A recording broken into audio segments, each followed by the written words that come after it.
السلام عليكم ورحمة الله وبركاته. صاحب الكسود هذا مركله UFL Soomaali. وأنا جو أحضر عبد العالي oo idila socodsiinaya xubin kale oo uga hadlayno Fantasy Premier League 2021-2022. saaxiibayaal toddobaadkan waxa uu noqonayaa isbuuc ciyaareedka toddobaad ee la ciyaaro waxa soo socda kulamo aad u xiiso badan oo ay kamid yihiin kulanka ay iska hor imaan doonaan kooxaha Manchester City iyo Liverpool. kulankaas oo aad loo warsugayo waxaa jira kulamo kale oo maamulayaasha aad u fiirinayaan inay dhibco ka keenaan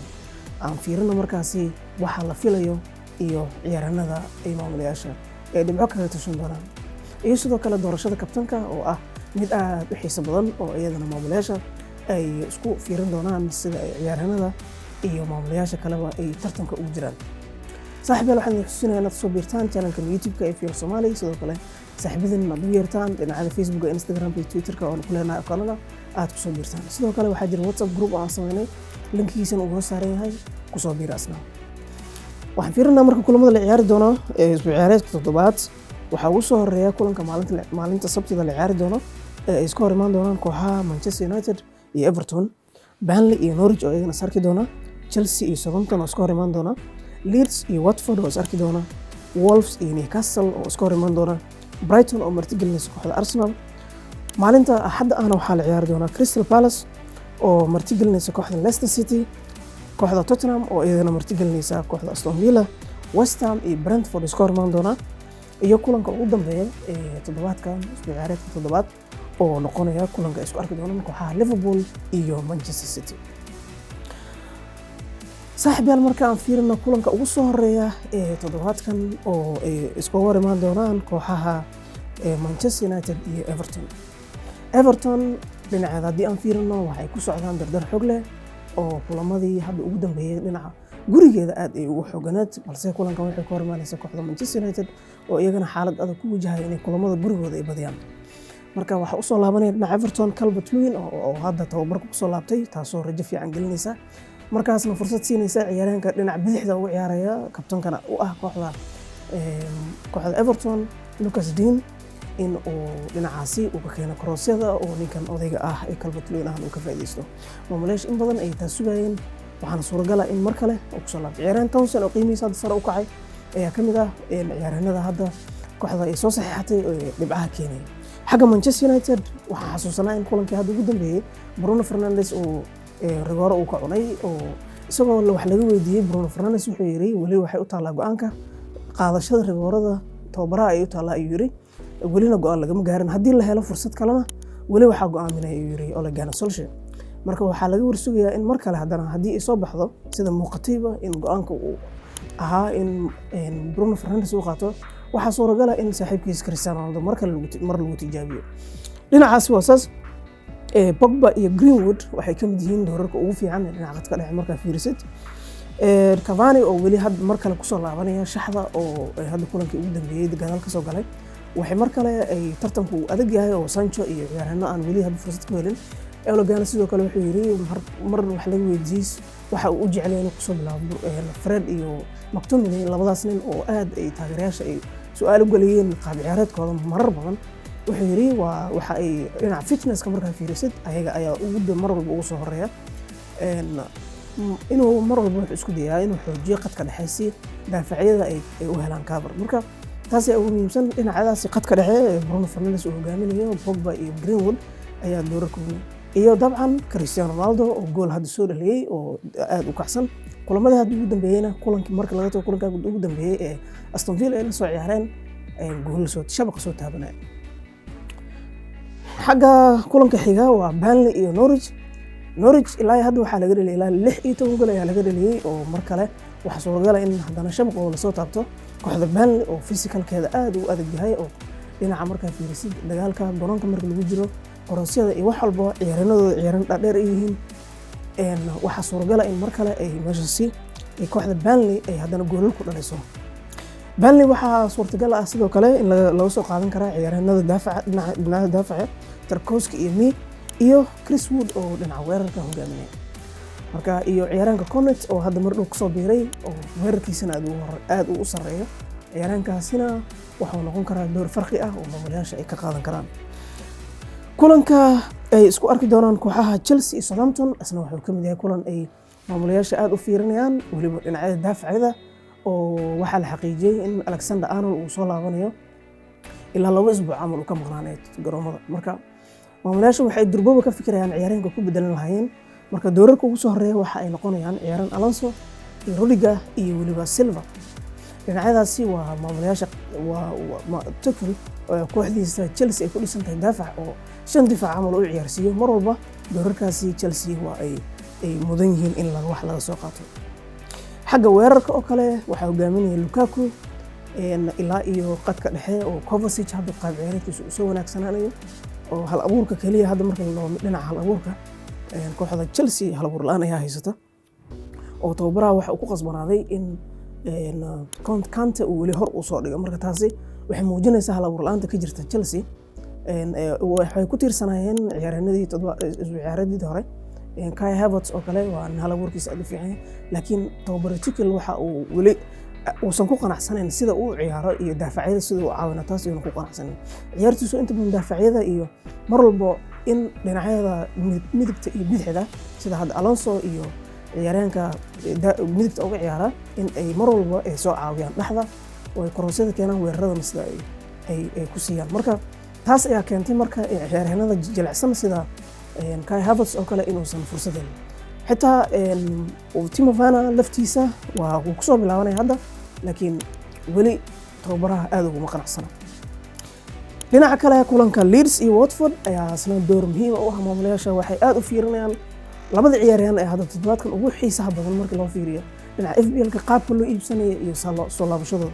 ciyaaryahanka kooxda Watford ee Sarr ilaa hadda waa ninka loogu iibsasho badan yahay ee labaad marka taas waxay muujinaysaa sida uu maamulayaasha uu u leeyahay xiisan ugu leeyahay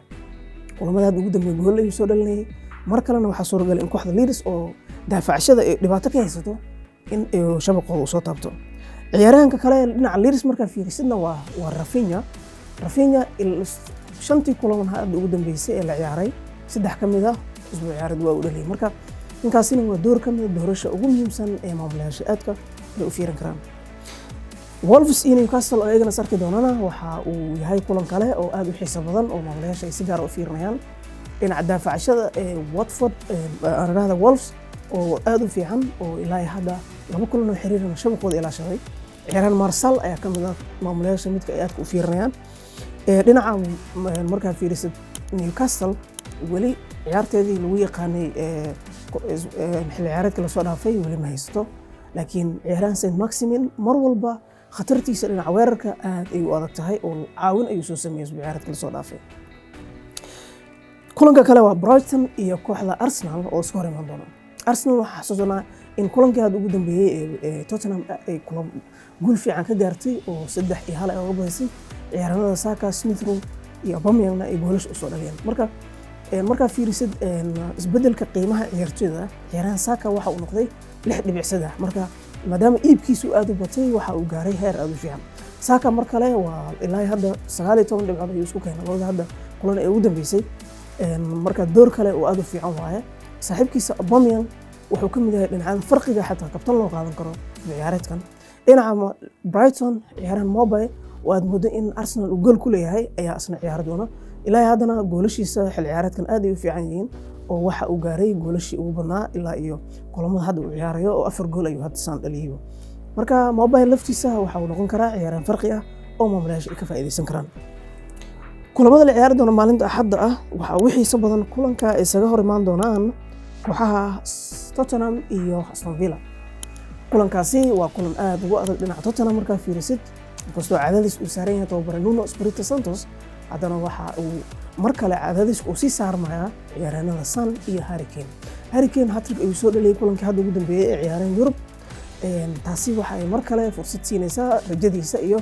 in uu shabaqa uu soo taabto weli shabaqa muuse soo taaban xilli ciyaareedkan ciyaaraan Son oo ilaa hadda dhibcaha u keenayo maamulayaasha dhinaca Tottenham marka fiirisid iyo dhinaca daafaca Rugilan oo kamid ahaa ciyaaraanadii website-ka whoscore.com team of the week marka la fiiriyo ciyaaraanadii ugu fiican oo kamid ahaa marka oo dhinaca weerarka mar walba aad iyo aad ugu fiican dhinacaasi Aston Villa xagga daafacyadooda ay aad u xiiso badnaa oo hoos oo kamid ahaa ciyaaryahanada ugu fiicnaa ama ugu dhibcaha badnaa toddobaadka la soo dhaafay Matty Cash laftiisa iyo golayahooda Martinez. Kulanka kale waa West Ham iyo Brentford. Kooxda West Ham dhinaca Yurub hadda 2-0 ay ku soo badiyeen, marka weli rajo ay haystaan oo koox aad iyo aad u caaboon waaye. Waxa uu ciyaaray ciyaaryahanka ugu dhibcaha badan FPL-ka sanadkan oo Antonio ayaa u ciyaara xagga daafacana Cresswell iyo Kofal oo labadooda rajo badan laga leeyahay ayaa u ciyaaray. Qadka dhexe Ben Rahma ayaa ka mid ah oo isbuuc ciyaareedka la soo dhaafay dhibco aan keenin, haddana laakiin dhibcihiisa iyo wax soo saarkiisa isbuuc ciyaareedka soo socda aad loo rajaynayo inuu wax ka keeno. Kulanka ugu dambeeya isbuuca waa Liverpool iyo Manchester City. Liverpool waxaa ka maqan ciyaaryahankeeda dhinaca daafaca Alexander Arnold, taasoo aad moodo in buuxinteeda aad u adag eedkaan doonto marka aad fiirisid ciyaaryahankaasi iyo waxa uu u keeno kooxda weerarkiisa mar walbo. Marka dhinacaasi Liverpool way ka jilicsan tahay. Xagga weerarka kooxda Manchester City-na ciyaaryahan Gabriel Jesus iyo Ferran Torres labadaasi tartankooda weli waa u socdaa. Ninka lama taabtaanka noqdayse waa Grealish lama taabtaan uu noqday. Grealish waxaan xasuusanaa kulankii 7-2 Aston Villa ay kaga baysay kooxda Liverpool in uu saameyn badan ku lahaa oo goolo badan ka dhaliyay. Marka waxa uu noqon karaa nin laga cabsado oo ay Liverpool mar kale dhibaato gaarsiiyo. Xagga kabtanka markaan fiiriyo, kabtanka ugu xiisaha badan ama ilaa hadda maamulayaasha dhinaca FPL-ka markaan fiirisid aadka loo dooranayo toddobaadkan waa Lukaku oo ka hor imaanaya kooxda Southampton, ahna weeraryahanka lama taabtaanka ah ee u ciyaaray kooxda Chelsea. Waxaa la leeyahay mar kale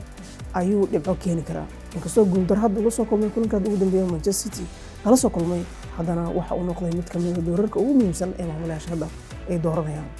Xagga kale waa Cristiano Ronaldo oo ka hor imaanaya kooxda Everton. Cristiano Ronaldo ilaa hadda kulamada hadda ugu dambeeyay dhan dhibco ayuu qaadanay. Marka mar kale ayaa loo tirinayaa kulankan garoonka Old Trafford ka dhici doona inuu dhibco qaato. Salah laftiisa doorashadiisa waa la qaadan karaa markaa fiirisid 6 gool hadda uu ku soo dhaliyay kulamada hadda ugu dambeeyay ka hor imaado kooxda Manchester City. Marka doorkiisa iyo waa mid la qaadan karo markaa fiirisid saameynta uu ku leeyahay markuu ka hor imaado kooxda Manchester City. dhinaca kale waa Antonio wuxuu ka hor imaanay kooxda Brentford oo dhinaca daafacshada markaa fiirisid kulanka hadda ugu dambeeyay 3 laga soo dhaliyay. Inkastoo ay 3 kale soo dhaliyeen haddana in ay wax laga dhaliyo suuragal tahay. dhinaca farqiga markaa fiirisidna ciyaaraan Aubameyang waxa uu noqon karaa kabtan farqi ah. Waxa uu ka hor imaanayaa kooxda Brighton ayuu ka hor imaanayaa oo ay ayadana uu gool hadda ka hor ka soo dhaliyay. Suurtagalna tahay inuu gool mar kale ka soo dhaliyo. هذه ما سنتين صاحب يال وحنا حسوسين أنا تصوير تان channel كان يوتيوب FPL Somali ويصيروا كلا على فيسبوك وإنستغرام وتويتر كا يقولوا بقى جروب واتساب كأيان صميني أو عن وركا يوحبا أذكره ذا اليوم. هذه ما سنتين والسلام عليكم ورحمة الله وبركاته.